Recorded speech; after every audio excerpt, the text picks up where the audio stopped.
Joining us now to discuss the day's development is political analyst Professor Ntsikelelo Breakfast, and he joins us now via our video link. Mr. Breakfast, thank you so much for your time this evening here in SABC News. I mean, a lot of political developments taking place today, but let's start off with what took place in Tshwane. We saw the newly elected mayor, Dr. Nasipi Moyo there, of course, announcing her mayoral committee today, and of course, forming part of the ANC, EFF, Action SA, as well as the Good Party. What are your thoughts on that mayoral committee? My main concern is that coalition formations at local government level, in particular covering the period of 2016 until to date, have tended to be unworkable and unstable, largely because the political elite, when they come into power, they don't normally bring with them a model of development that will have a buy-in from the locals. But also I think they have a tendency to rush into joining forces without developing a conflict management mechanism to deal with their own internal contradictions. So I'm not quite sure if this composition will yield positive results, because we've seen more often than not when these coalition arrangements are constituted, they lead to a zero-sum game as opposed to a win-win situation, and normally it's the citizens that are on the back foot. So I hope that this arrangement will lead to service delivery, development, and the qualitative improvement of the lives of the people. And of course, Professor, this is what the residents in Tshwane have been complaining about. It is due to, the issues around the delivery of services. And of course, the mayor there, Dr. Nasipi Moyo, earlier saying to my colleague that, as much as some may criticize this team, but it really is not a junior team. What do you have to say about the expertise that she has roped in? Well, there are people who are very senior in terms of being in the mayoral.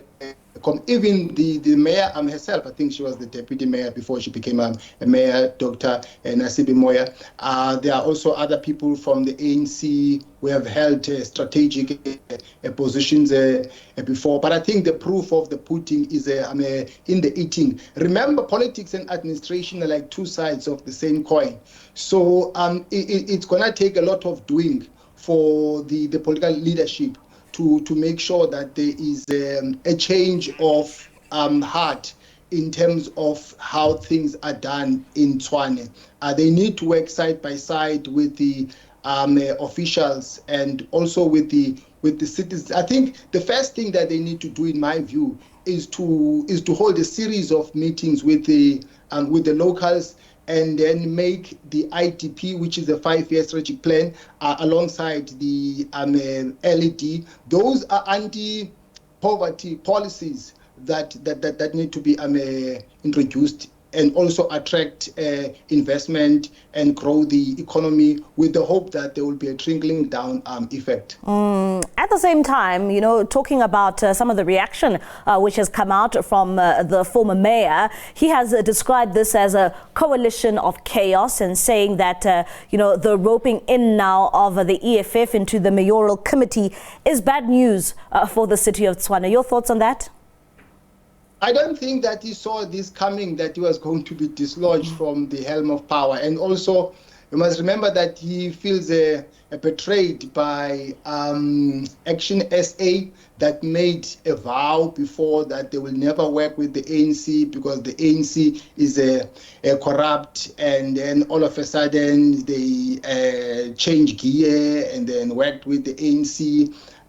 So the DA is still with the broken heart, but also it has thrown a spanner at the works in terms of the deliberations between the DA and the ANC in the Nelson Mandela Bay. I think there were some talks that they were going to engage in a coalition arrangement. So the DA is very much disappointed that it was removed from power. And coming now to the issues around the ANC and its tripartite alliance, of course, talking about the SACP. Tomorrow, the ANC will be, celebrating and marking that 100 days of the Government of National Unity. The SACP has been quite vocal, saying that they are not happy with the fact that there is some sort of an alliance now or coalition with the DA on a national scale. They have declined to attend those celebrations. Are you surprised at all by this move?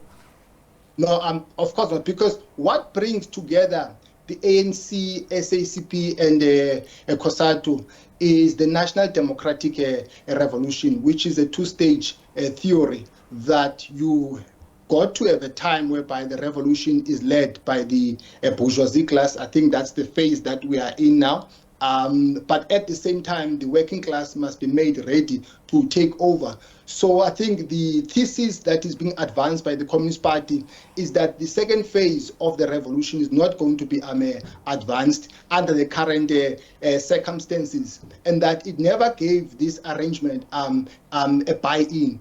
You must have heard them saying that they are sensing a danger that there won't be a gravitation to pro-poor policies, that the DA maybe might pull to a different direction in terms of what they call neoliberal policies. No wonder they have decided not to join the ANC tomorrow when they are celebrating 100 days of GNU. At the same time as the ANC celebrates 100 days of the GNU, they were actually meant to have a meeting, a bilateral meeting with the SACP tomorrow, and that will not be taking place, of course, now, because we know that the ANC will be celebrating the 100 days of the GNU.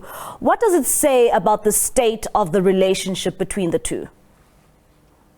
In my opinion, there's nothing peculiar about the way things are. I'm not saying that the way things are is the way things should be, but it's not something new. I mean, the SACP and the ANC, they've always crossed swords in public, even during the time of GIE, during the time of former President Beki, and so there's nothing new. And also, you're talking about two organizations which have two different ideological pillars, so to speak.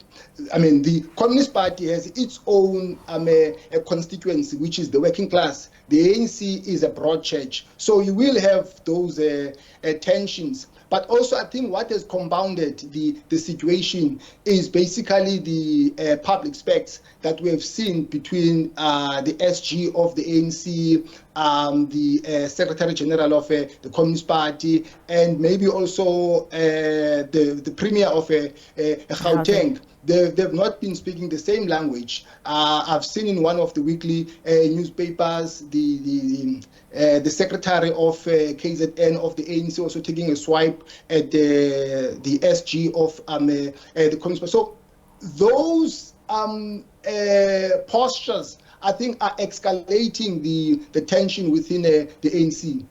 All right, Professor, thank you so much for your time and for that insight on a number of political developments which took place today.